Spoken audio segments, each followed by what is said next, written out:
my name is Kreativ, and I'm here with a creative idea on Make It Monday. I'll be sharing with you a tutorial on how to make these yummy cake in a jar. And if you're admiring this wonderful decor, go ahead and click on the link in the description box. Everything you see here is from the Dollar Tree.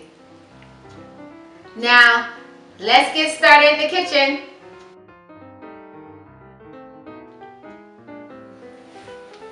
Alright guys, welcome to my kitchen. I know Mondays are usually a drag and you don't feel like going back to work, but let's make it through this marvelous Monday.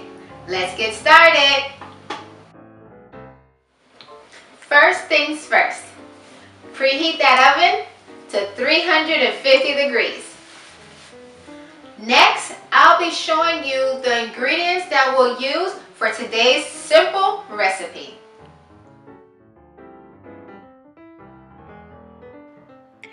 You're going to need 3 3/4 cups of flour, 1 1/2 cups of unsalted butter at room temperature, 3 cups of sugar, 6 whole eggs, 1 1/2 cups of whole milk, 1 1/2 teaspoons of vanilla extract, 3/4 teaspoon of salt, 1/2 cup of rum or whiskey for this recipe, and 1 tablespoon plus 1 teaspoon of baking powder.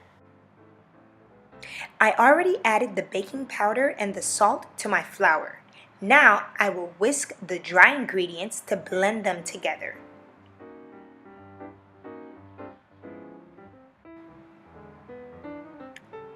Now that this is well blended, we're going to set it to the side and continue on with our next step.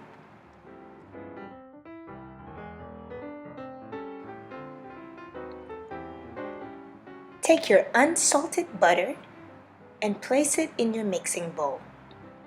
We're going to mix it in at medium speed before we add in the sugar. Once your butter is nice and creamy, you're going to slowly add in the sugar.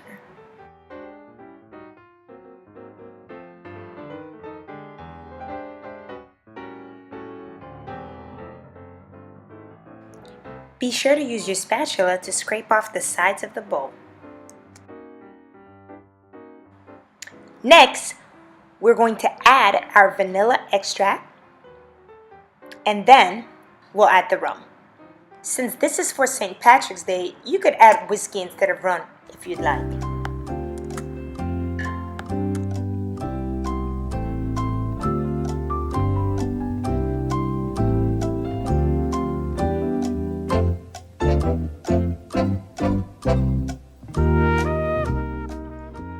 Once the rum has incorporated with this mixture for about 2 or 3 minutes, we are going to add the eggs. When adding the eggs, try your best to add them in one at a time. 2 may slip through from time to time, but it's best if you can get them in one at a time.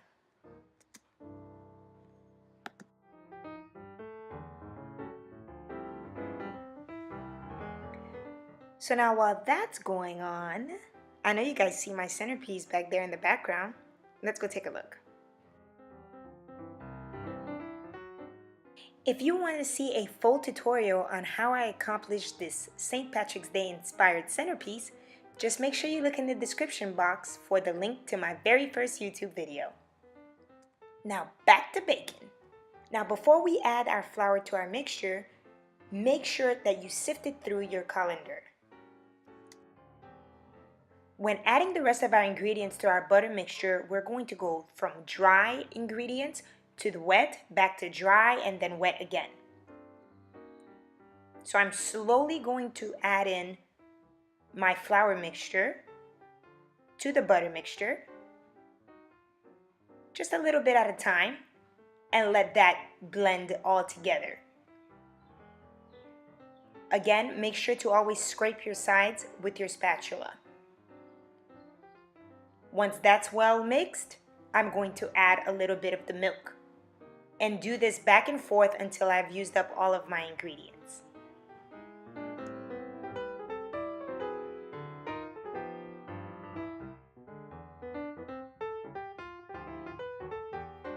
Now it's time to transfer our cake batter into our pan. I did not grease my pan because I'm using a non-stick pan. You're only going to fill the pan halfway to give it room to rise as it bakes. So go ahead and spread it evenly and make sure not to overfill the pan.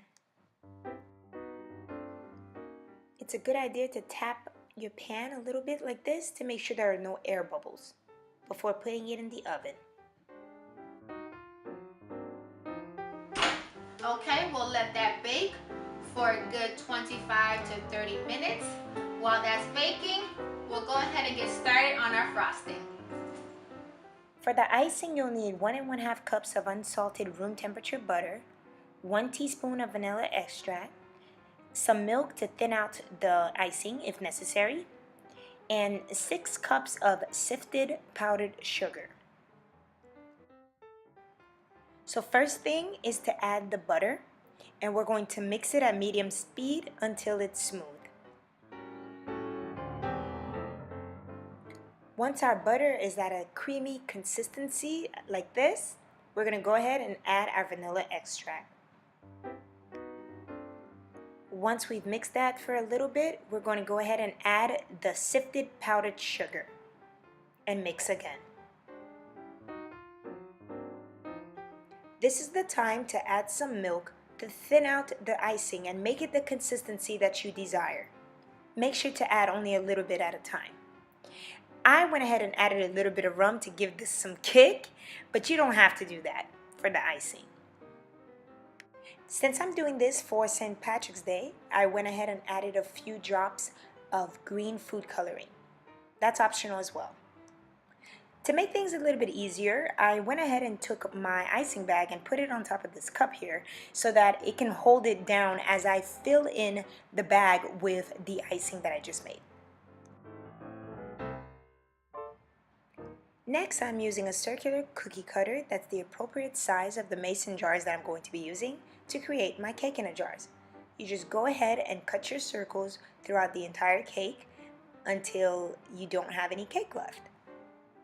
What you can do is use the remains of those cakes to make cake pops. Alright, so I'm going to go ahead and take my cut pieces, place it inside of the jar, and then go ahead and put some icing on top of that. Once I'm done doing that, I take another piece of cake and put it on top. I'll place some icing on the top of that, and there you have it, a cake in a jar.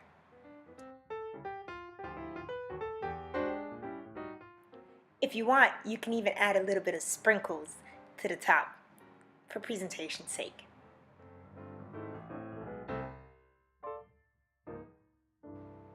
Thank you so much for watching my tutorial, and I hope you have fun making your cake in a jar.